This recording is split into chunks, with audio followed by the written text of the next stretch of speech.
So, good morning students. Welcome to English session. Today we will be doing 6th poem Amanda of First Flight by Robin Klein. Amanda.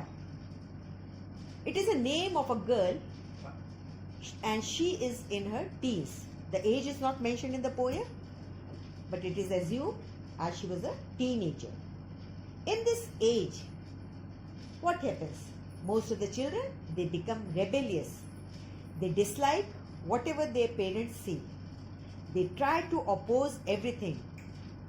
And in this poem also, poet wants to tell that whenever Amanda's parents, they said anything to Amanda, how she reacts, what she thinks, although she does not say anything to her parents, but what she thinks, the poet has described in this poem.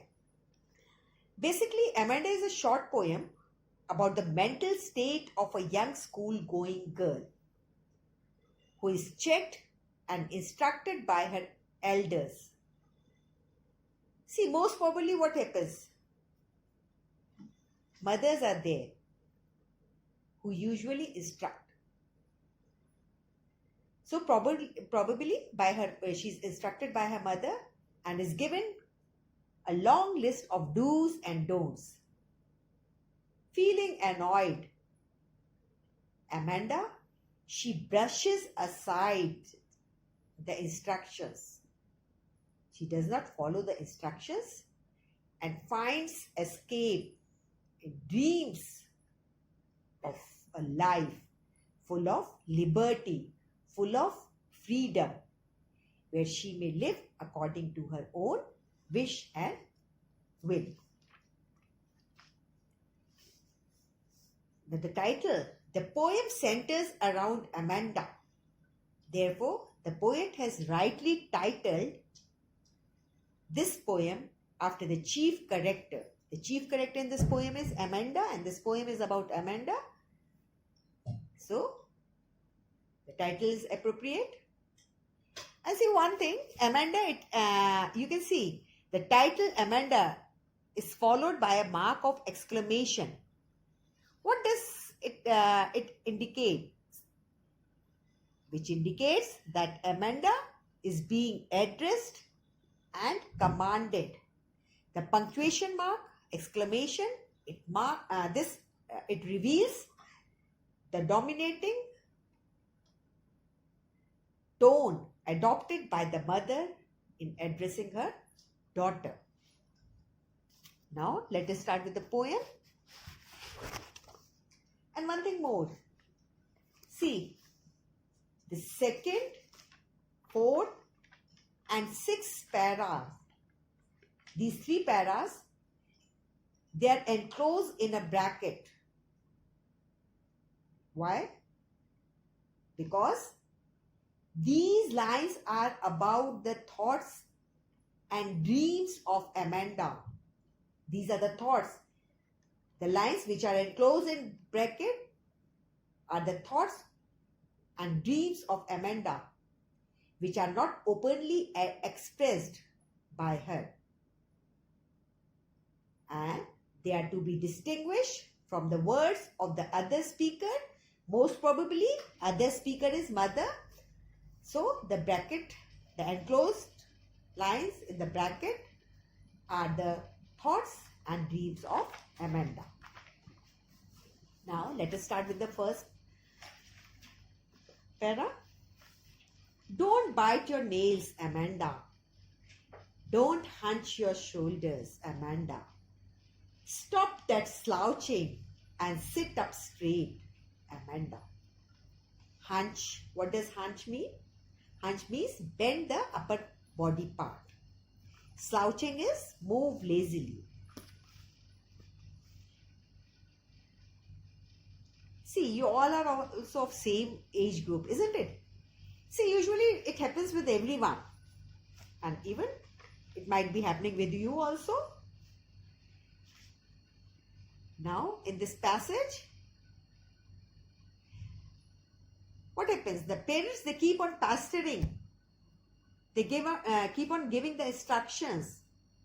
Don't do this, don't do that.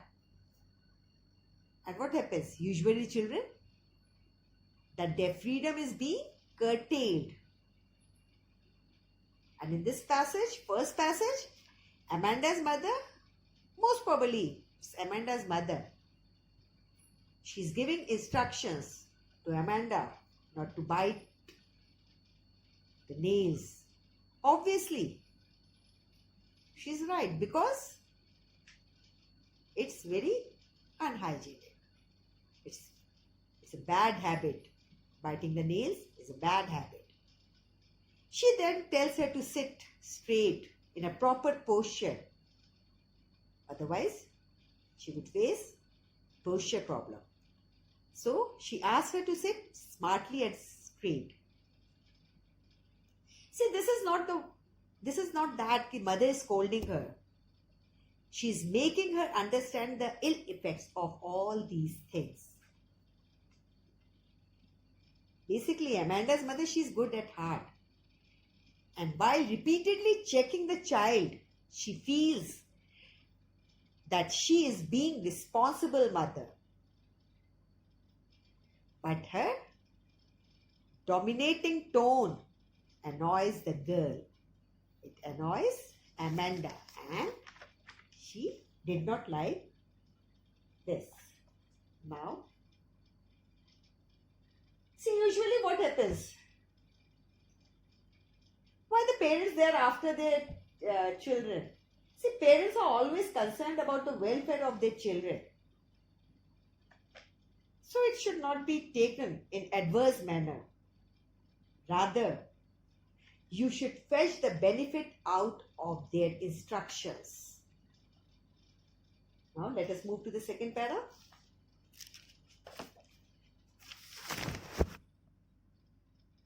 There is a languid emerald sea,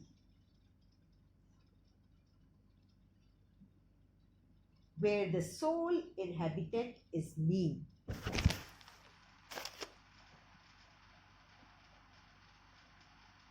A mermaid drifting blissfully. Now let us see the difficult words.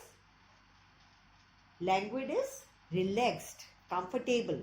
Drifting is moving slowly. Emerald, it is a green colored stone. Soul is lonely. Mermaid. See, mermaid is an imaginary creature. Its upper body is of woman and tail is of fish. Now in this second para, she thinks. Now we'll see the reaction. We'll come to know the reaction of Amanda. When her mother, she scolds her, she gives the instructions to her. What does she think? What does she think? She thinks a sea of emerald means green color, which is very relaxing. And only one creature resides there, and that too Amanda. She thinks that a green color sea, which is very relaxing, and only one creature, that is Amanda, she resides there, and she is mermaid.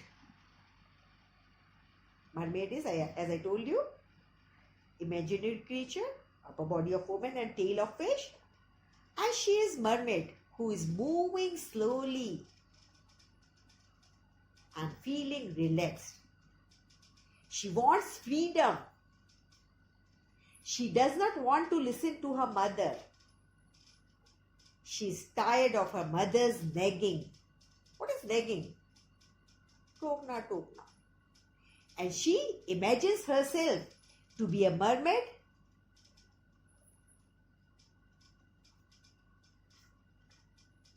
She is in happy. Therefore, she thinks herself to be mermaid, and she is in happy and delightful mood, as she has forgotten her mother's irritating instructions. I told you the reason why these lines are enclosed in the bracket. Now let us come to the third para. Did you finish your homework, Amanda? Did you tidy your room, Amanda? I thought I told you to clean your shoes, Amanda. Now again, lots of instructions given by Amanda's mother. Have you completed your homework? Have you cleaned your room, Amanda? And I've told you to clean your shoes also. And this happens with most of the children. Isn't it? It might be happening with you also. So, take it in a positive way. Find out something good from the instructions of your parents. Now let us come to the fourth para. Again, it is enclosed in bracket. I am an orphan roaming the street. I pattern soft dust with my hushed bare feet. The silence is golden. The freedom is sweet. See, pattern is to make pattern, to make designs. Hushed is quiet. Bare is uncovered. Orphan is child without parents. Now see in this para, we can see Amanda is so rebellious. See, she is so much against the instructions given by her mother. She is so hurt by the mother's rebukes, instructions. She is irritated with the mother's constant scoldings. And she prefers being an orphan without parents. And she imagines herself to be orphan. And she feels if she would be orphan, she can live her life according to her own will and wish without being checked by anyone. See in this para, Amanda's wish to be an orphan reveals for strong desire to enjoy freedom. The silence, golden and freedom. She wants her mother to be quiet. Amanda, she's fed up with the dominating commands of her mother and she feels suffocated. Therefore, she desires for calmness, regards silence to be golden and freedom to be sweet.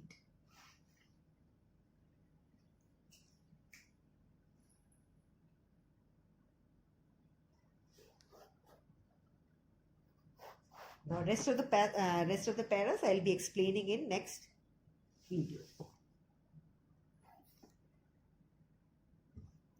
Thank you. Now, let us start with fifth para. Don't eat that chocolate, Amanda. Remember your acne, Amanda. Will you please look at me when I am speaking to you, Amanda? Now, what is acne? Acne is pimples. It usually occurs in teenage, during teenage. Now, in this para, Amanda's mom, she is refusing Amanda to eat chocolates. She prohibits Amanda from eating chocolates and says that the chocolates may aggravate her acne. As Amanda, being annoyed, she looks away. She does not look to her mother. And her mother commands her to look at her when she is talking to her. By this, we can come to know that Amanda is extremely irritated and annoyed at her mother's constant interference. And she does not see her mother. It shows the lack of interest of Amanda in mother's instructions. Now, 6th para.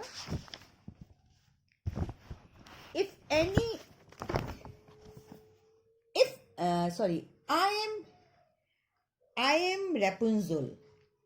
I have not a care.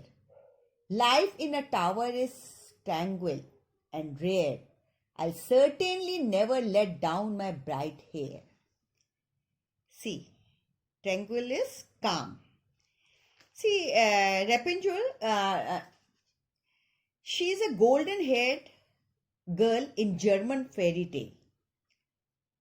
And she was captured by a witch in a tower.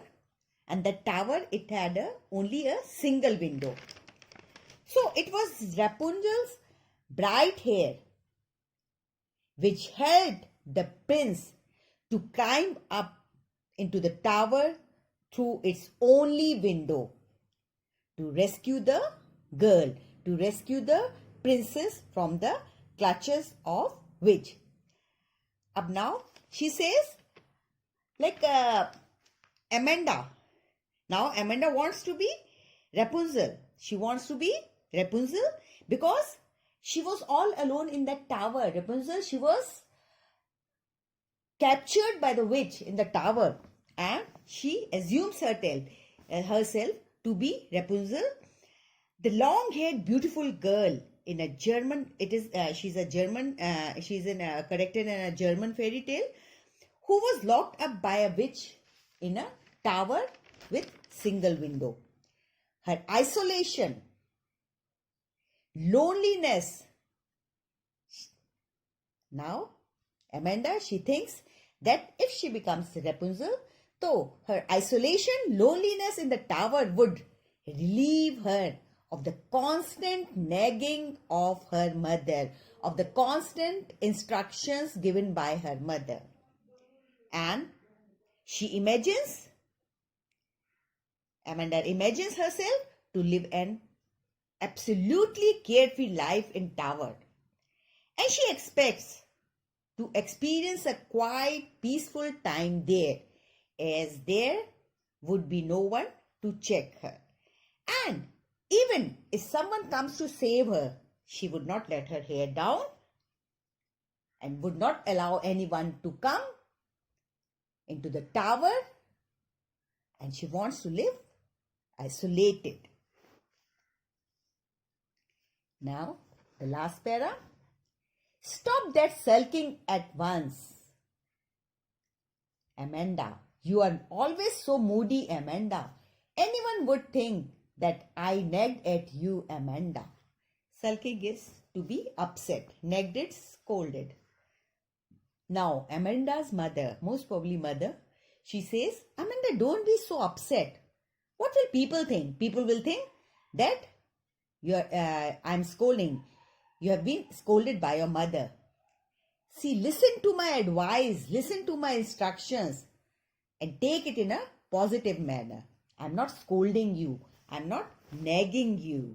So, Amanda's mother, see, what do we come to know through this last stanza, 7th stanza? That Amanda's mother thinks that, she's upset and commands her, isn't it? But in the last passage, we can say it indicates that Amanda's mother is very much conscious about the people. That is why she's telling her, she's instructing her that don't be upset. Otherwise, what will people think? That you have been scolded by your mother. That's the end of the poem. If you face any problem, you just go through the poem and read it twice or thrice. And now, what message does this poem convey? See, the poem conveys the message that children need to be allowed more liberty. They should be given liberty. They should be given freedom. Excessive scolding or nagging makes children turn deaf to the instructions of the elders. After some time, what happens? If excessive nagging is nagging, it makes, but they don't listen to their parents. They develop a kind of dislike for real life and start escaping into the world of dreams and imagination, as Amanda, in poem Amanda. In fact, the poem indirectly emphasizes the need of a healthy bond between parents and children. And parents should understand the psychology of the children, who in turn should be respectful and responsible to their parents. Now,